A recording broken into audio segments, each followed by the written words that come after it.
하나님의 말씀은 요한복음 5장 1절 말씀부터 9절 말씀이 되겠습니다.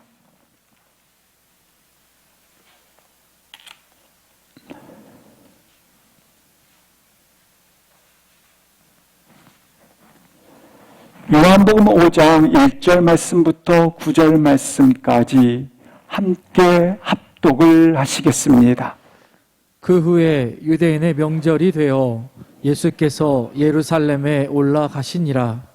예루살렘에 있는 양문 곁에 히브리 말로 베데스다라 하는 못이 있는데 거기 행각 5이 있고 그 안에 많은 병자, 맹인, 다리 저는 사람, 혈기 마른 사람들이 누워 물의 움직임을 기다리니 이는 천사가 가끔 못에 내려와 물을 움직이게 하는데 움직인 후에 먼저 들어가는 자는 어떤 병에 걸렸든지 낫게 되밀어라. 거기 38회 된 병자가 있더라. 예수께서 그 누운 것을 보시고 병이 벌써 오래된 줄 아시고 이르시되 내가 낫고자 하느냐. 병자가 대답하되 주여 물이 움직일 때에 나를 못에 넣어주는 사람이 없어 내가 가는 동안에 다른 사람이 먼저 내려가나이다. 예수께서 이르시되 일어나 내 자리를 들고 걸어가라 하시니 그 사람이 곧 나아서 자리를 들고 걸어가니라. 이날은 안식일이니. 요한복음의 구성은 예수님은 누구신가에 대한 예수님의 자기 선언으로 구성되어져 있습니다. 요한복음에는 7가지 표적이 나타납니다. 기적과 표적은 같은 의미를 가지고 있습니다. 그런데 기적은 나타난 현상이라고 한다면 표적은 나타난 현상 가운데 지시하는 영적 사인이 된다고 하는 것입니다. 오늘 본문은 표적 사건이 되겠습니다. 갈릴리 가나에서 첫 번째 표적이 있었습니다. 그것은 물이 포도주로 변화되어지는 재창조의 사건인 것입니다. 예수님은 표적을 통해서 자기가 누군지를 선언하십니다. 창조자이시다고 하는 것입니다. 두 번째 갈릴리 가나에서 표적이 있습니다. 왕의 신하의 아들이 거의 죽게 된지라 말씀하고 있습니다. 막장 곧 죽게 되었는지라. 가버나움에 살고 있었던 왕의 신하는 갈릴리 가나에 머물고 있는 예수님에게 달려가게 됩니다. 이틀의 시간을 걸쳐 달려간 그는 주님께 요청을 합니다. 내려가셔서 아들을 살려주십시오. 주님은 말씀만 하십니다. 살아나리라. 일어나리라. 그가 살았다라고 선언을 해주십니다. 공간을 초월하여 그가 이와 같이 말씀의 역사가 임하는 것을 보게 됩니다. 예수님의 신성을 표현합니다. 예수 그리스도는 누구신가? 생명을 주시는 분이시라고 하는 것입니다. 오늘 세 번째 표적이 기록되어져 있습니다. 예루살렘 성 안에 베데스라는 연못이 있습니다. 거기에 세 번째 표적인 바로 38년 된 병자가 치유받는 사건이 기록되어져 있습니다. 근데 이 치유 사건은 안식일에 일어났다고 하는 것입니다. 명절이면서 안식일입니다. 예수님은 의도적으로 안식일에 치유하는 사건을 많이 우리 가운데 일으켜줌을 요한복음에서 누가복음과 마감에서 보여주고 있습니다.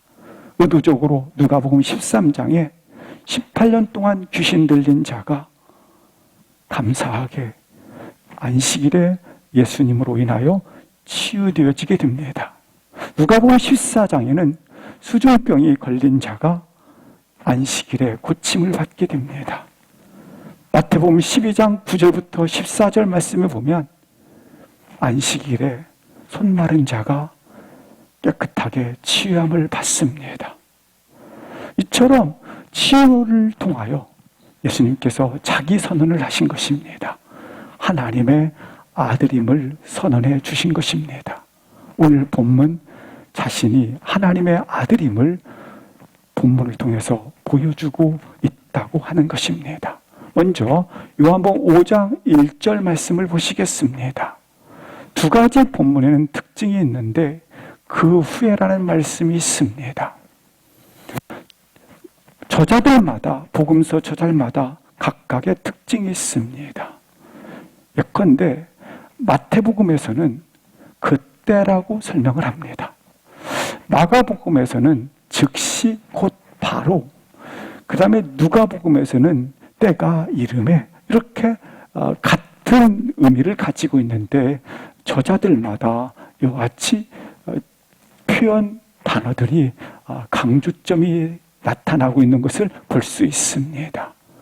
본문 요한복음은 그 후에라고 강조를 하고 있습니다. 따라서 본문은 때가 되매 그 후에 즉시 이렇게 표현해도 된다고 하는 겁니다. 기억하시기 바랍니다. 하나님은 때가 참에 반드시 이루십니다. 역사하십니다. 일하십니다.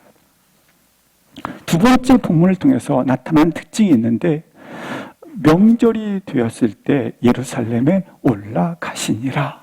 이 명절과 예루살렘과는 연관이 있다고 하는 겁니다. 예수님의 주 사역지는 어디입니까? 갈릴리입니다. 근데 갈릴리에서 사역을 하시다가 명절 때가 되면 유대 명절은 잘 아시는 것처럼 무교절이라고 하는 유월절이 있습니다. 칠칠절이라고 하는 오순절이 있습니다. 그리고 초막절이 있고 장막절이 있고 수장절이 있고 대속절이 있습니다. 이런 명절 때가 되면 예수님은 갈릴리에서 사역을 하시다가 예루살렘에 올라가셔서 그의 사역을 하셨다고 하는 것입니다. 예루살렘에 올라가셔서 어디를 들리시는지 보시겠습니다. 2절입니다. 예루살렘에 있는 예루살렘 성이죠. 이제 예루살렘 성 안에 있는 양문 곁에 베데스란 연못에 가셨더라 이렇게 기록하고 있습니다. 베데스라는 못, 연못에 가셨더라 이렇게 말씀을 하고 있는 것이죠. 여기 양문이 기록되어 있는데 이 양문은 제사를 드리기 위해서는 제물을 동반하지 않습니까? 이 제물을 드림을 통해서 회복이 시작되었다라는 것을 선언해 주는 것입니다.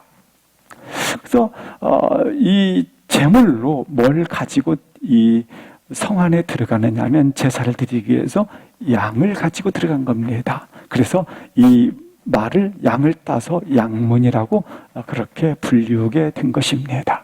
근데 이 양문을 누가 세웠느냐 하면 잘 아시는 것처럼 바벨론의 포로로 끌려갔다가 귀환했던 느헤미야가 성문과 성벽들을 수축하는 일이 있지 않습니까? 성전 수축이 있었지 않습니까? 그래서 성전 수축을 어디서부터 시작하느냐 하면 양문으로부터 시작을 하고 그리고 양문으로부터 성전 수축이 완성되어지게 됩니다. 바로 그 양문 곁에 베데스다라고 하는 연못이 있었더라. 이 베데스라고 하는 뜻은 두 가지 합성어인데 첫 번째는 베이트라고 하는 히브리어 집이라는 것과 그 다음에 헤세드라고 하는 하나님의 속성들을 가리킵니다. 헤세드는 하나님의 속성들이니까 성경에 나와 있는 아름다운 단어들이 다 여기에 속합니다.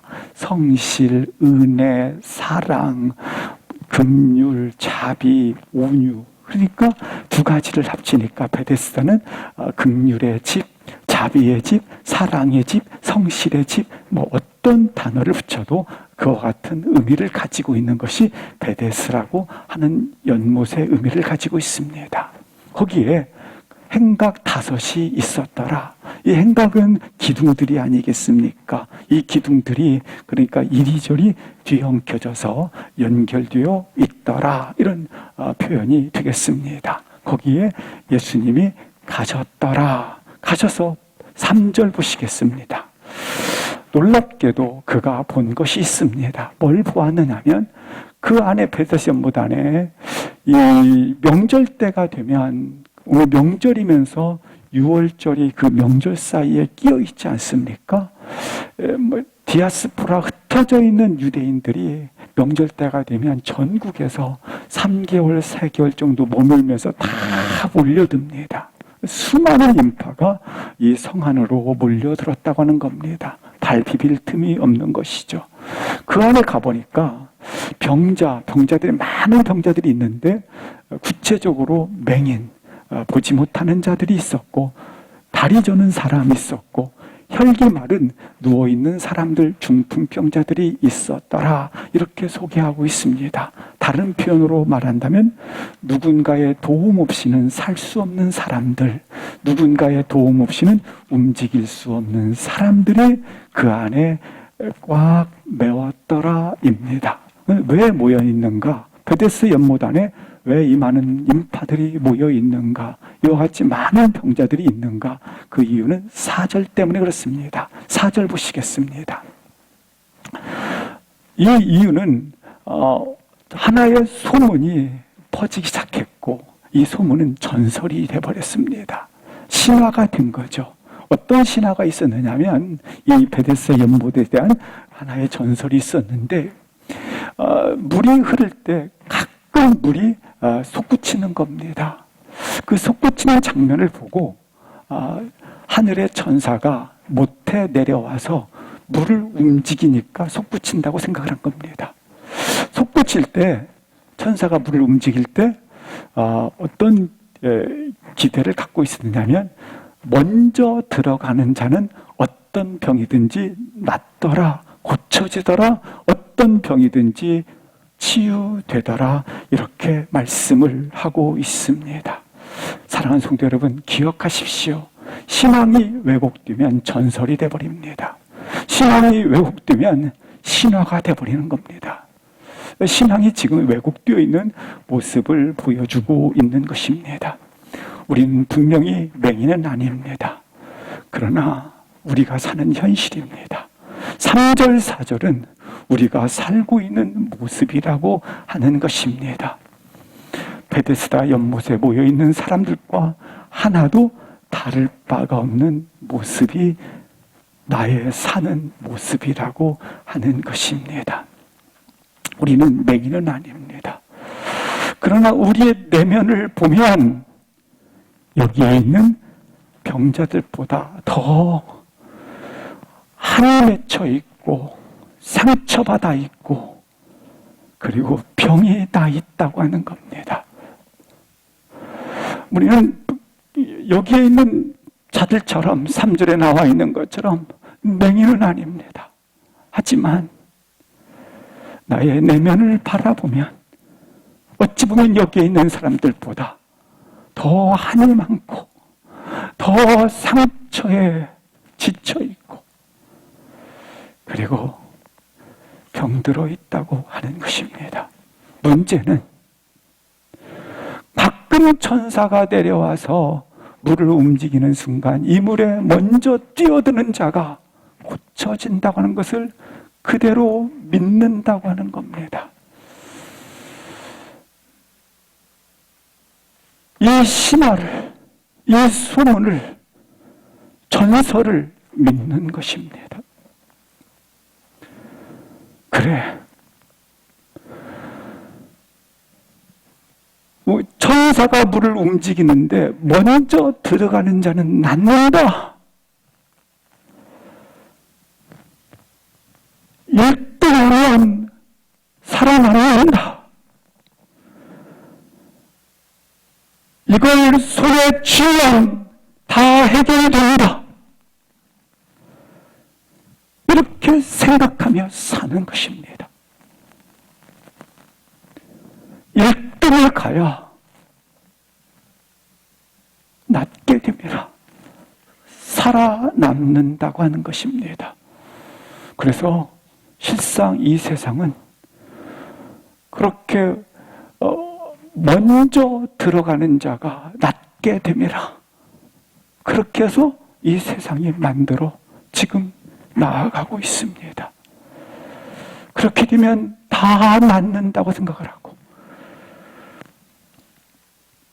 내 안에 찾아오는 이 공포, 내 안에 찾아오는 이 어떤 병, 내 안에 여기 있는 3절에 나와 있는 사람들은 막다른 골목에 있는, 아니 더 이상 뒤로 물러날 곳이 없는 그러한 절박한 상황 가운데서 무엇인가를 지푸라기라도 잡고 싶은,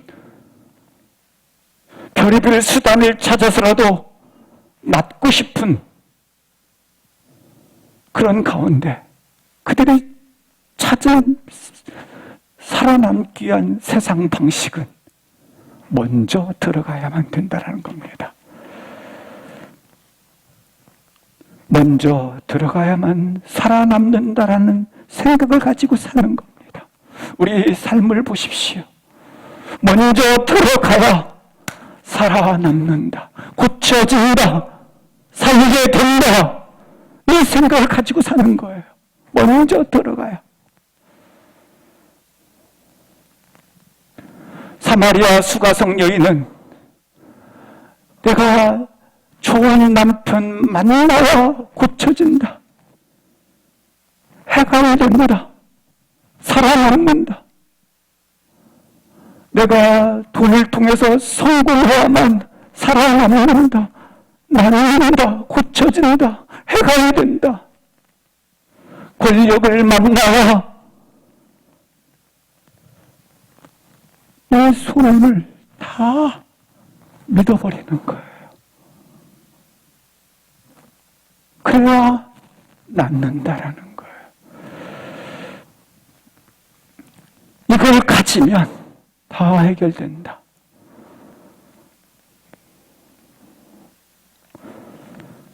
그런데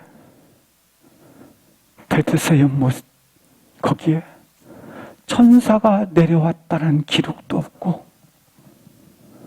천사가 물을 움직였다는 기록도 없고, 이 베데스다 연못에는 뛰어들었다는 기록도 없고,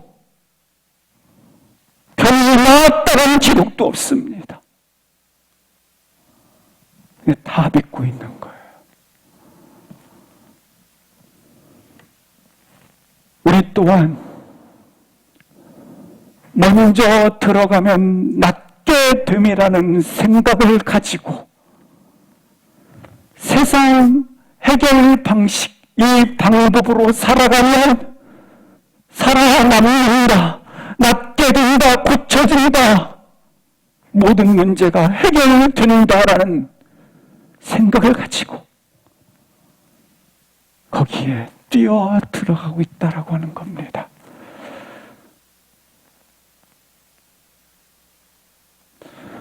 성경에는 천사가 내려왔다는 기록도 없고, 천사가 내려와서 물을 움직였다는 기록도 없고, 또 물에 들어간 자의 기록, 지금 이 나오는 38년 된 병자는 38년 동안 이 베데스다 못에서 계속 누워 있었던 자입니다.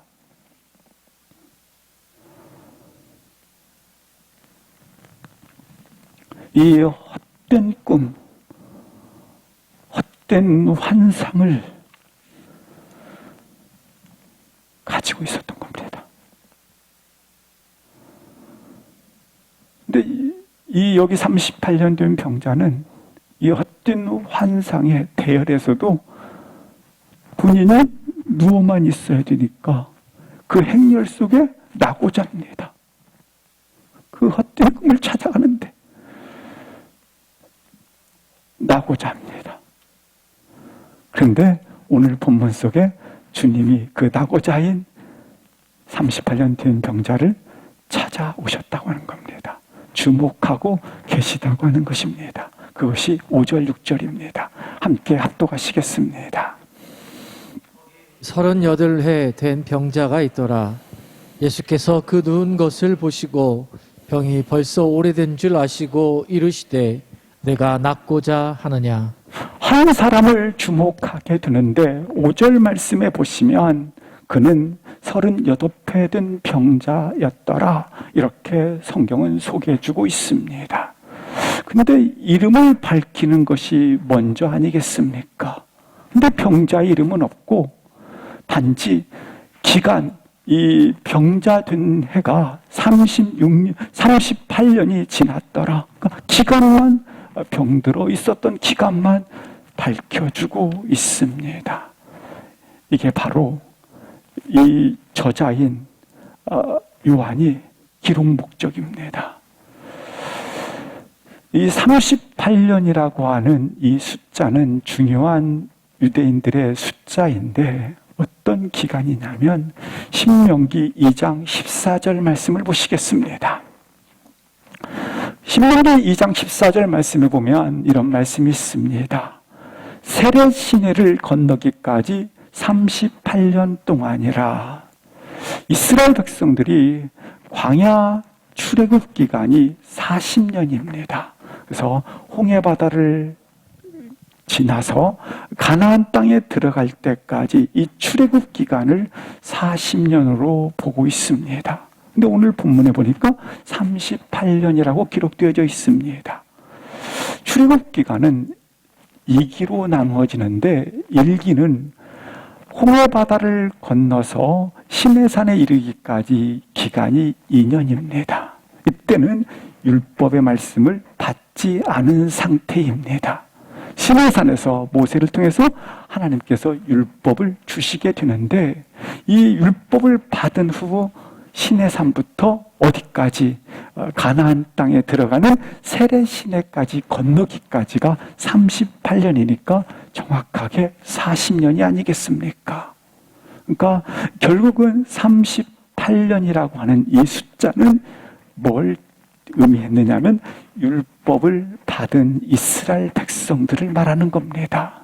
그러니까 여기 본문에 나와 있는 왜 저자가 무슨 목적을 두고 38년 된 병자를 소개하고 있느냐면 율법을 받은 자라는 겁니다. 근데 이 율법을 하나님께서 모세에게 준, 이스라엘 백성들에게, 우리에게 준 목적이 있습니다. 하나님의 신부가 아닙니까, 우리는? 또한 가나안 땅에 들어가기 위한 거룩한 백성이 아닙니까? 성숙을 위해서 이 율법을, 기록된 율법 10계명을 보시기 바랍니다. 주 너희 하나님을 사랑하라. 내 이웃을 사랑하라. 거짓 증거하지 말라. 의를 가지라. 도적질하지 말라. 뭐가 잘못했습니까? 그런데 여기에 있는 38년 된 병자는 율법을 가지는 의미를 가지고 있는데 거기에 장로의 유전, 이 전통, 거기에 율법 위에 더 붙여서 자신들의 의를 덧붙여 놓은 겁니다. 덧붙여서 더덕더덕 덧붙여서 율법보다 위에 있는 거예요. 이거에 이 실상 율법 위에 유대인의 전통, 장로의 유전들이 더덕더덕 덧붙여져 있어서 마치 병들어 더 이상 치료 불가능한 상태에 있다는 걸 의미하고 있는 겁니다. 그런데 그래서 가장 중요시 여기는 거 내일 다음 주에 나오는 안식일에 대한 것이 그 대표적인 예입니다. 그래서 예수님께서 나는 안식일의 주인이다. 그래서 자신이 결국 하나님의 아들임을 선언해 주는 것이 오늘 본문이라고 하는 것입니다. 근데 우리 주님께서 연못에 오셔서 베셋못에 오셔서 38년 된 병자를 보셨습니다. 6절을 보시겠습니다. 6절 말씀에 보셨는데 누운 것을 보신 거예요. 성경에서 누웠다라는 의미는 죽은 상태를 말합니다. 죽은 자로서 병이 오랜 시간이 되었다. 그러니까 누워서 죽은 자로 몇 년을 보낸 거예요. 38년의 시간을 보내게 되었다. 다른 말은 죽은 자와 다름없기 때문에 그 병에서 돌이킬 수 없는 자였다라고 하는 겁니다. 주목하여 본 겁니다. 그런데 이 본문을 잘 보시기 바랍니다. 누운 것을 보시고 두 번째, 병이 벌써 오래된 줄 아시고 뭘 아셨느냐면 이 병든 자에게 너무 병든 것에 익숙해 있어서 낫고자 하는 소망마저 잊어버렸다라는 겁니다. 고침받고자 하는 희망마저 없다라는 것입니다. 그걸 아셨다라는 거예요. 누운 것을 보셨어요? 그리고 아셨어요? 아무것도 할 수 없지 않습니까?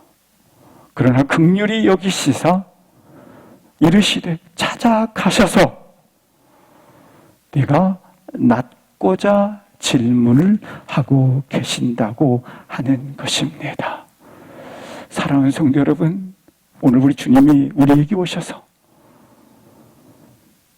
나를 보시고 나의 마음을 아시고 내가 치료될 수 없는 것처럼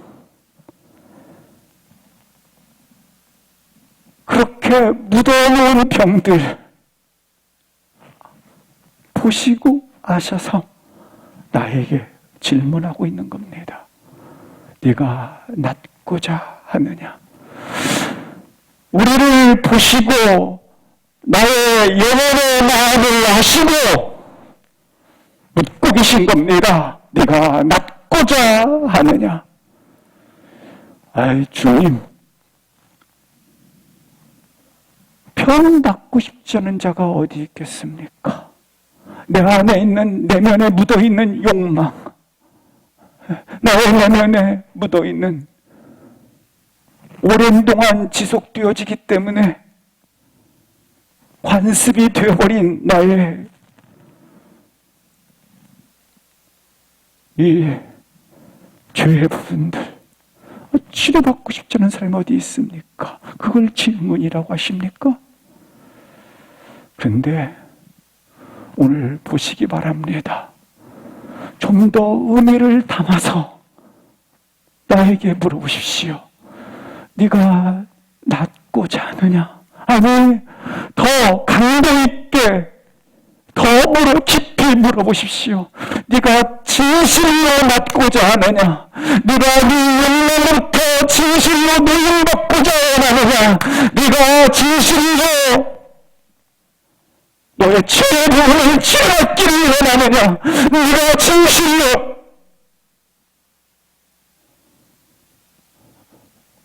에이, 당연하죠. 그러나 진짜냐? 진짜냐? 진짜냐?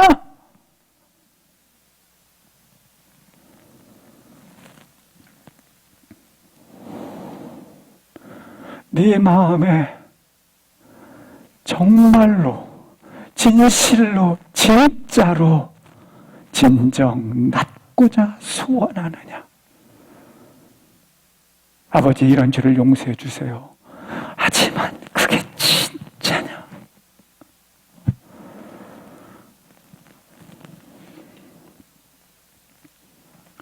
왜 낫고자 하느냐 질문하고 있습니까? 진짜 마음 깊이 낫고자 소원할 때 회복이 시작되기 때문에 그렇습니다. 38년 된 이 병자는 병이 오래된 줄 아시고 38년 동안 오래됐기 때문에 익숙해 있어요. 내가 내 자존심 가지고 내 욕망 가지고 살았는데 뭐 굳이 이거 가지고 살아도 아무 문제 없는데, 죄 가지고 살아도 아무 문제가 없는데 오래됐으니까 익숙해 있어요.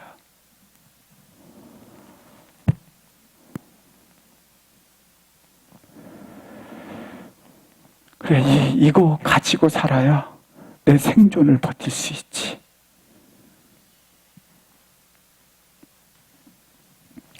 따라서 내가 낫고자 하느냐, 이 질문은 결국 당신 속에 그래요, 살고 싶다, 해답 얻고 싶다, 해결받고자 한다라는 마음의 동기를 가지라는 겁니다. 강하게 마음의 동기를 먼저 불러일으키라는 겁니다. 주여, 교회 부흥시켜 주세요.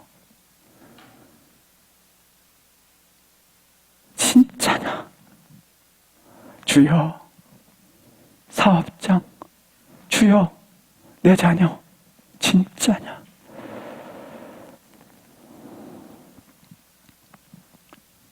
결국 6절은 네가 진정 소원하는 것이 뭔지를 모르고 살아간다는 거예요.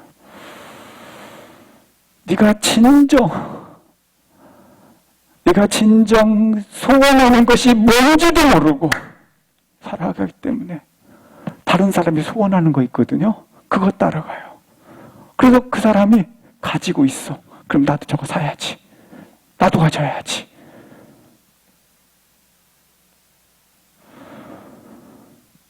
우리 가운데 진정 원하는 것이, 진정 원하는 소원들이 알아지기를 주 이름으로 축복합니다. 주님은 그 소원을 반드시 역사한다, 응답한다, 치료한다 말씀해 주십니다. 내가 낫고자 하느냐라는 질문을 듣고 38년 된 병자는 네, 대답하면 얼마나 좋겠습니까? 그런데 뭐라고 대답을 하는지 7절 보시겠습니다. 병자가 대답을 하는데 이렇게 대답을 합니다. 주여, 물이 움직일 때 나를 못해 넣어주는 사람이 없습니다. 나를 물에 넣어주는 사람이 없습니다. 근데 보면 사람이 없어. 한 사람도 없습니다. 한 사람도 없습니다. 이게 우리의 현실입니다. 살아가는 현실입니다. 여기 베데스라는 뜻은 긍휼의 집입니다. 자비의 집입니다. 자비의 집에 살면서도 내가 먼저 들어가야 되기 때문에, 분명히 헛된 목적을 가지고 있는데도 내가 먼저 들어가야 되는데, 그렇습니다. 현실은 이처럼 자비의 집에 살면서도 극심한 무시무시한 경쟁 사회에 살고 있다는 겁니다. 내가 먼저 가야 되는데, 다른 사람을 밟아야만 내가 사는 희생 없는 사회입니다. 내가 살아야 되기 때문에 누군가를 밟아야 되는 희생 없는 사회입니다. 내가 먼저 들어가야 되기 때문에 내 이익을 챙겨야 되는 이기주의 사회입니다. 극단적 이기주의로 치닫고 있는 현장입니다. 또 하나 이 본문을 보시기 바랍니다. 여기 병자는 다 알고 있어요. 물에 내가 들어갈 수 없다라는 것도 알고 있고, 38년 동안 물에 들어간 자도 또 나은 자도 본 적이 없기 때문에 문제의 뿌리, 문제의 근본이 해결 안 된다. 물에 들어가도 해결될 수 없다라는 이 방법으로는 살아도 해결이 안 된다. 자유케 될 수 없다. 근본 뿌리가 고쳐질 수 없다. 병자도 알아요. 38년 동안 지켜봤지 않습니까? 물에 들어갈 수 없다는 것도 알고 있고, 혹 들어간다 할지라도 문제가 해결되지 않는다는 것도 알고 있어요. 38년 동안 지켜봤지 않습니까? 인생의 문제, 인생의 그 뿌리, 이렇게 내가 먼저 들어가야만 살 수 있다라고 하는, 내가 먼저 가야만 살 수 있다라는 방식으로는 답이 없다라는 걸 알고 있어요. 우리도 알고 있어요. 인생의 문제, 그 뿌리 알고 있어요. 이 방식으로 살면 답이 없다는 거 알고 있어요. 하지만 이 병자를 똑같이, 그러나 나를 다른 사람보다 먼저 저 물에 던져주십시오. 들어가게 해주십시오. 이 방식으로 사는 거예요.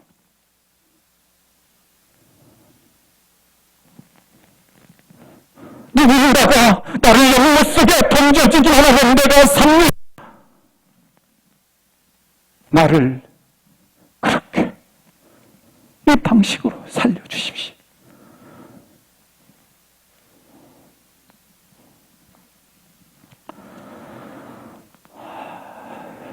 그래서 주님이 다시 이렇게 말씀해 주십니다. 8절을 합독하시겠습니다. 이르시되 일어나 내 자리를 들고 걸어가라 하시니, 목적도 방식도 다 진정한 것을 잃어버린 이 병자에게, 나에게 주님이 말씀하십니다.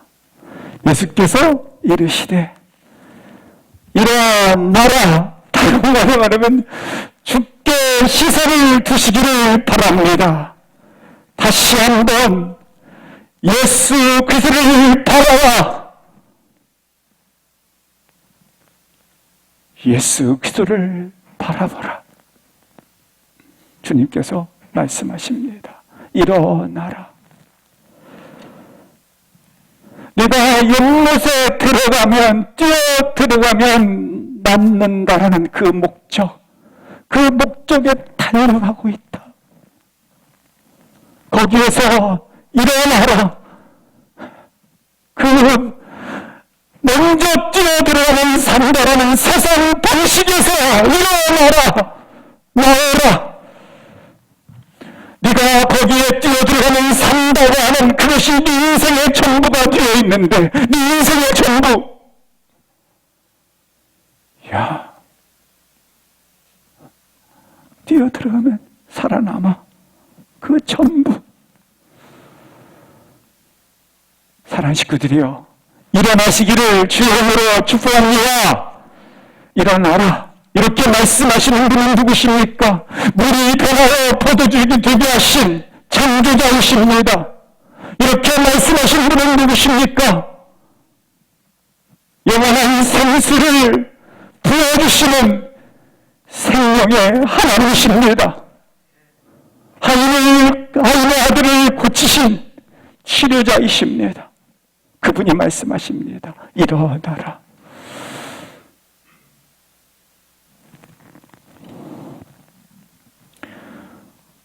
분명한 것, 우리도 세상 방식에 줄 서지 마십시오. 그거 붙잡으면 살 것이다. 돈으로 성공하면 고쳐질 것이다. 것이다.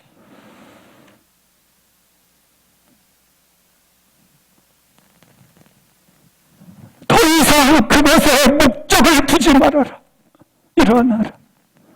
줄 섰지 마. 세상 방식 그대로 하는 거 거기 줄 섰지 말아라. 일어나라. 마태복음 4장 4절 말씀에 이렇게 말씀하고 있습니다. 하나님의 입으로부터 나오는 모든 말씀으로 살 것이라. 어떻게 살아야 하는가? 내 생명은 내가 주인이 아닙니다. 내 생명은 하나님이 주인이십니다. 따라서 생명의 주인이신 하나님 앞에 나의 생명을 소중하게 드리시며 살아가시기를 주의 이름으로 기도합니다. 다시 6절 말씀으로 본문을 8절 말씀으로 앞절로 보여주시기 바랍니다.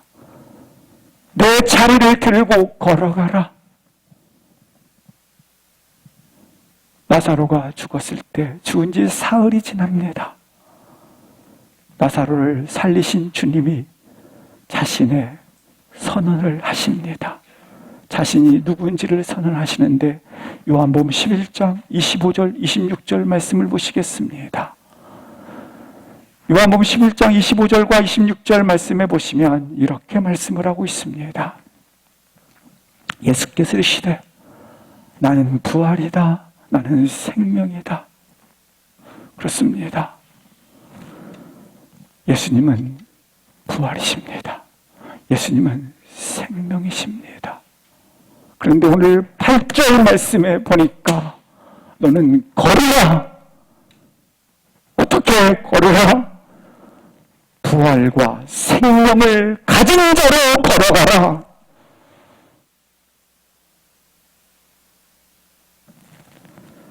구절 말씀을 보시겠습니다. 9절 말씀에 보시면 그 사람이 자리를 들고 걸어가니라.